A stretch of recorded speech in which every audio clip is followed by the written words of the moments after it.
4.9 million people in Australia suffer from migraine, with 7.6% of these people suffering from chronic migraine. That is more than 15 days in a month of migraine. When I say the word Botox, most people would associate that with a cosmetic treatment for wrinkles. But little do they know that Botox is often used for the treatment of migraine. Today I'm joined by my friend and colleague Dr. Talha Majoka, and together we interview Dr. Catherine Stark, neurologist and specialist in Botox treatments for migraine and headache, about this treatment. Okay. All right. So today we're joined by Dr. Catherine Stark. She's a neurologist based in Melbourne, and we often sort of refer our patients who are suffering from migraines and other sort of neurological conditions to Kathy. And today she's joining us to have a bit of a chat about headache and migraines and what role Botox plays. Well, it's not always a really known fact that you can treat migraines with botulinum toxins, really. Maybe tell us a bit about your background with botulinum toxins. Sure. Well, thanks a lot for having me, and thanks for being interested in the treatment of migraine in particular with Botox. So I'm a general neurologist with an interest in headache and movement disorders. So I started using Botox back through my fellowship, largely in the movement disorder space. So treating people with things like hemifacial spasm and neck problems and spasticity. And really, it's been in the last 10 years or so that Botox for headache has become more of an area of interest and has been found to be useful. It's fascinating, actually. It was through people having Botox for cosmetic procedures that they actually found for the first time that it was an effective treatment for certain headache types. So it was really through patients recounting the fact that their headaches were better when they were being treated with Botox that we found that it was useful for headache at all.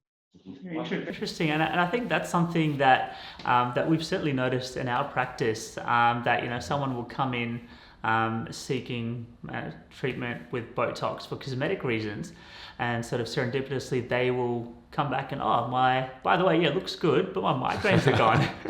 And what's that about? And then you're like, okay, yeah. So we just found that, it was really improving quality of life, reducing symptoms, and, they were just feeling a lot better. So we thought this is something that really needs to be talked about, and I think our patients need to be more aware that this is certainly an option. Firstly, if we can ask you, Kathy, to maybe explain what constitutes a migraine as opposed to a headache, and when does it turn chronic? So the two commonest headache types are tension type headache and migraine headaches. And people originally thought that tension type headache was going to be the one that would respond to Botox because, it's a lot of people are perpetually furrowing their brow, they're tense. It makes sense. A muscle relaxant is going to make it better. But it actually turns out that migraine headaches are the ones that respond better to Botox. So the difference between the two is a migraine headache is typically on one side of your head. It's usually at least moderate, sometimes severe. It's often got a throbbing quality to it. And there's a lot of associated features with migraines. So patients might notice that they're more sensitive to light or sound. There's often nausea involved. And usually they're unable to participate in their usual activities in the way that they normally would when they've got a migraine going. So they're really the flags that this headache might be more than a tension type headache. Sure. And the patients that respond best to Botox are patients who have chronic migraine. So what that means is patients who have got headache more days than not. So at least 15 days in the month, they're getting a headache of some sort, and at least 8 days in the month. Those headaches have what we call migrainous features. So some of those signs of being sensitive to light, nauseated, that wiped out by the pain and that throbbing quality to it. So it can certainly be very debilitating. So if you're getting these sorts of symptoms every second day, can be quite hard to go to work, to carry on with your normal. I remember my life as a previous to cosmetic doctor. I was in emergency for a bit, and I used to see quite a lot of migraines then. You know, you'd have to put people on serious medication, often Largactil or intravenously, or even opioids. You know, like morphine or something. You know, something really strong. They couldn't do anything. They'll just and to the point where they have to go to the emergency room. So you know, if there's a little injection you could have every 3 or 4 months, is that about there, right? And this fixes it. That's a lifesaver for many people, I think. 100%. So it's, you know, the Botox regimen that we use for chronic migraine is reasonably extensive. So we target the sensory nerves around the head and neck. It's about 30 injection sites in the end. So people don't launch into that without it really being a significant problem that leads them to be there. But for people it works for, they don't think twice about it. It makes such a difference to their quality of life. And do we understand what the mechanism is? How does Botox actually stop these migraines, and how does that help? So Botox works in two ways. The main way that it gets used in cosmetic practice is through interrupting the neuromuscular junction, so stopping the nerves talking to the muscles and thereby weakening muscles, which reduces your range of facial expressions and also reduces the strength of muscle activity. There's probably a little element of that in the way that it helps people with chronic migraine, particularly some of the neck injections. But it's the second mode of action that we think is more potent in chronic migraine. And that mode of action is blocking a certain type of pain fibre called the C fibres, and they transmit mechanical pain information from the periphery back to the brain. So interrupting that transmission, we believe, is the main reason that pain is reduced in chronic migraine when you're treated with Botox. Okay, very good. I mean, in terms of treatment itself, like typically we would treat things like the forehead, the frown, crow's feet, you know, the upper lip, chin, things like that. And I'm wondering, what are the key muscles that you guys target as neurologists to hit? Maybe give us a rundown of what you actually go for, which muscles. What we do, so we really target the sensory nerves rather than muscles per se. So we do some across the forehead, the temples, back of the head, top of the neck, and across the shoulders. So they're the sensory sites that will be targeted. On top of that, some patients will have areas of focal pain that will need additional injections. So common extras would be stiff sore muscles in the neck and jaw. So a lot of patients who have got a tendency to clench or grind their teeth can be a big contributor to headaches as well. So adding those ones in is quite common too. And would you typically start off with a smaller area and then expand the treatment to cover the other areas, or would you sort of do more of a larger treatment once it's gotten to that stage that you're requiring intervention with Botox? So there was a standardised protocol that was published in the original headache trials that I would start with for the vast majority of patients. And then if that doesn't seem to be quite doing it, doesn't last quite long enough, or there's areas of focal pain, I'd then tweak it on subsequent injection regimens. We've often, so by chance, found that people's migraines or headaches have improved with Botox. Maybe we explain to everyone when they should see a cosmetic doctor and when they should see a neurologist. I guess we don't treat all those areas there and around the neck, certainly that's not something I commonly do at all. In fact, I don't know if I should tell everyone this, but I did have one patient which I did attempt to treat in the neck because she said had some neck pain, and she ended up saying she couldn't hold her neck up properly, so I gave her the wrong dose. So I don't do that anymore. I just stopped that. After that treatment, I said, I'm going to stick to what I know. But I think it lasted for a while as well. Sure. But in terms of there's cost as well, I understand, as a factor, because cost, to do, I think you guys do like 150 units of botulinum toxin. So that's right. So the standard regimen for headache is 155 units if we're doing the standard protocol. So Botox is funded by the Pharmaceutical Benefits Scheme for chronic migraine for patients who meet certain criteria. So what that means is that instead of paying the $1,200 that amount of Botox would cost you, it's $40 on the PBS or $6 if you're a healthcare card. There's consultation costs and injection fees and so forth, but the Botox itself is much more affordable when it's delivered on the PBS. Yeah. Actually, our cost for it would be a lot higher. It'd probably be more like 18. I can't work it out. I've got to work it out, but it'd be around 1,800, I think, for 150 units. Okay. I don't think probably a bit, even more. a couple of thousand around there. But we would rarely use such high doses in a single session. Yeah.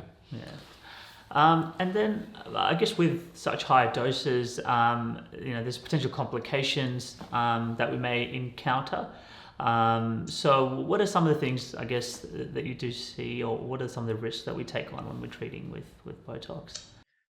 Yeah, so while the total dose is quite high, it's spread reasonably wide. So there's no more than 5 units in any one spot with the starting dose. Yeah. But complications that we warn patients about would be similar to cosmetic procedures, so risk of bruising, bleeding, risk of infection.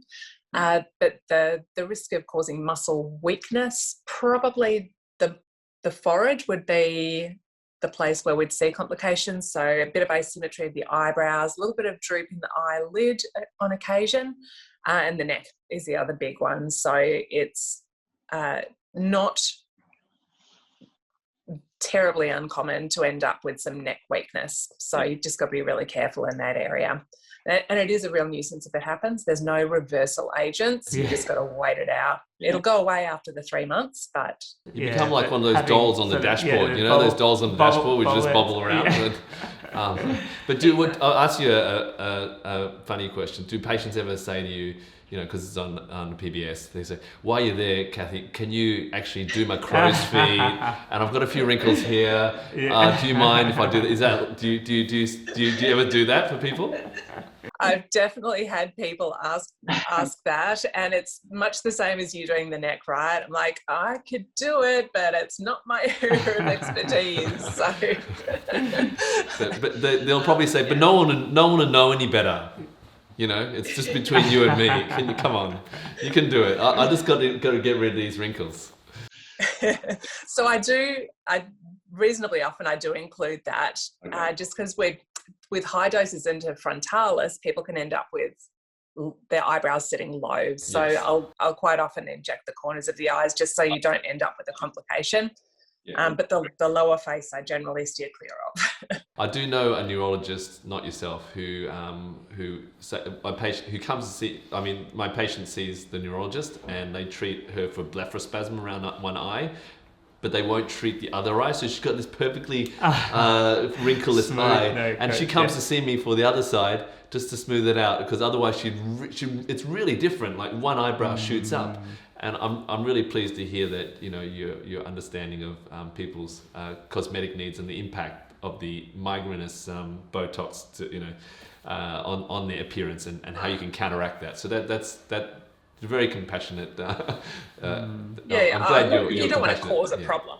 And I guess, look, even if you just do the migraine Botox, there is going to be some improvement in appearance, assuming that you've got some wrinkles there to start with. Not that that's a primary reason that people go to see you, but I'm sure there would be some benefit as well. You've got to have a perk, right? Yeah. Yeah. That keeps them coming back as well as the migraine reduction. Okay, cool. Probably just worth mentioning what the criteria are for getting Botox on the PBS from a chronic migraine point of view. Yes, that's a good idea. First, you need to meet the criteria for chronic migraine, which I talked about, 15 headache days a month, at least 8 of them migrainous. But you also need to have tried at least 3 different oral agents first. Yeah. So there's a wide variety of tablets that people take for migraine, but you do need to have tried or had a contraindication to or failed to tolerate at least 3 agents. So common ones there would be beta blockers and other blood pressure lowering agents, tricyclic antidepressants like amitriptyline, and anticonvulsants like sodium valproate and topiramate would be some of the really common ones that people have tried. Do you think that's a cost thing, Kathy? I mean, from the, in terms of the government funding botulinum toxin treatments, I mean, not everyone wants to I would imagine a lot of people, I'm just assuming here, but I'd imagine a lot of people want to skip that step and go, oh, Kathy, can't you just skip that? I just want to go straight to the Botox. But, you know, I mean, Botox is costly, even at cost price to the government. It's very costly, and the, you know, cost to administer is high. So do you think that's what do you think the reasons behind having to have the 3 drugs? I'm sure it's cost related. So there's quite a lot of people who will have their migraines significantly improved with an oral medication, and it's a much lower cost to the government. So there's no reason that you shouldn't go to Botox first line, except that it is expensive and it's going to cost the government more. So I do have some patients who don't meet that criteria. They haven't tried the 3 different oral tablets, but they just don't want to wait. So they'll end up paying privately for Botox, which is expensive. But, you know, there's a subset of people who just aren't willing to jump through those hoops. Yeah. For those who you've tried on the medications and they've failed to a degree, you know, and they said, look, let's go on to Botox. Do they ever go back and say, look, actually, no, I don't want the Botox, to give me the medications instead? Do you ever get that subset? As in people who have surprise themselves by doing well on the tablet. Yeah. Right to the Botox. Is that common? Oh yeah, for sure. So there's definitely people who tolerate tablets well, and it has minimal impact on them, and it makes their migraines better. So why on earth would you line up for injections every 3 months if you could just take a tablet? I was hoping you say that no one falls in that subset and that everybody only likes Botox, and that's the best treatment because my wrinkles go away, I don't mind the injections, and I just have it 4 monthly, and I'm done, and I don't have to worry about taking a pill. There's a lot of people who really, really don't like the injections, and it's a misery to them every 3 months, but it works so well for them, they just keep coming back. And that, you know, there's not neurologists everywhere who can do it for people, and it's a real nuisance. I've got patients from Mildura who need to travel to Melbourne every 3 months to get these injections done. So if they had a tablet they could get from their local chemist, that would be a real boon. Yeah. Wow. Yeah. Okay. So it's not for everyone. Okay. Fair enough. So in regards to the studies and the research that's found Botox to be beneficial, there was a retrospective study published in the Australian context in 2019 where they collected the data from about 7 different neurology clinics, and they found close to 74% of patients symptoms improved with 2 cycles of Botox treatment. Is that something that you found in your practice as well? Is that sort of similar to the, as far as the numbers? Yeah, actually I was involved with that study. So it surprised us a little bit. So the international trials, it's about 60% of people will have either an excellent or a very good response to Botox, and we'd sort of define that as a 50% reduction in your headache days. But when we looked at the Australian data, it was a little bit better than that, so sitting around 75%. So I'd say that would reflect my practice, certainly. So there is a subset of people who won't respond, and we don't fully understand the reasons behind that, but the majority of patients will get a benefit, and a good portion of them will get a significant benefit. Sure. And how many times would you treat with those protocols before you'd sort of say, okay, maybe this is not the right treatment for you? Yeah, so it's quite prescriptive. The PBS says that we need to check after 2 cycles. So we'd do 2 sets of injections, and then at that 6-month point, we'd review the patient's diary data, and if they've had a 50% reduction in their number of headache days, so say they were getting a headache every day, if they came down to 15 days a month, that would be considered a success, and they would be eligible for ongoing injections on the PBS. Really good to hear. Very promising, I guess, for patients that are struggling with migraines, and it's really having a big impact on their daily lives. Sure. Well, it's wonderful to talk to you, and it's wonderful the work you're doing for these people. I'm sure they're very greatly appreciative. I know the patients I've sent you have been very, very much appreciative of all your work, and it's made a huge difference in their life. they don't see me anymore after that, but I'm joking. No, they do. They do still see me with other stuff, but it's really sort of life changing. I think these sort of treatments, because you can't do anything with the migraine really. So thank you for your time today, Kathy, and thank you for sharing your knowledge with all of those people out there. So. All right, wonderful. All right, we won't hold you up. You probably got your family to see and all that. So thank you for staying back. A very hungry 9-year-old giving me evil eyes. There you go. Okay, go feed your 9-year-old. All right, thank you very much. All right, thank you. See you. Bye-bye. Yeah. Thanks, Kathy. Okay, See you. yeah, bye.